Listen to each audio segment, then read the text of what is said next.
À moins d'un mois du premier tour de l'élection présidentielle, les candidats sont plus que jamais déterminés à gagner l'opinion des Français. Sur TF1, ce lundi 14 mars, 8 d'entre eux se sont retrouvés face à Anne-Claire Coudray et Gilles Boulot pour évoquer leurs propositions.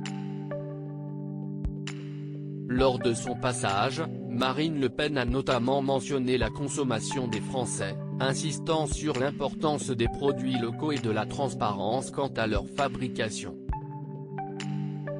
Quand mes enfants étaient plus petits et que je leur donnais à manger, j'étais bien contente de savoir que c'était des produits français, a lâché la candidate avant d'ajouter, en faisant usage d'une expression familière et quelque peu datée, « Faisons confiance à nos agriculteurs, donnons-leur aussi des revenus dignes ».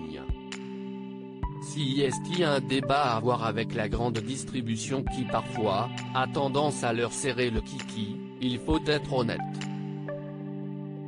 Si certains ont immédiatement compris que Marine Le Pen voulait dire par là, serrer le cou, d'autres ont été plus surpris par cette expression, à en juger par les réactions sur la toile.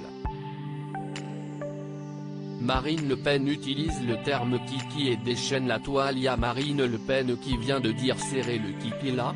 La grande distribution et le serrage de kiki, toute une histoire. Marine Le Pen qui sort leur serrer le kiki pendant son interview.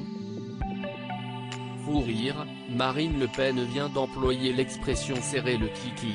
On vit une campagne extraordinaire mes amis. Marine Le Pen a dit kiki pour compter les endormis. Selon Marine Le Pen, l'expression serrer le kiki est donc encore valable en 2022, peut-on lire parmi les commentaires. Une chose est sûre, cette petite phrase a eu le don de mettre en verve les téléspectateurs. Loading widget.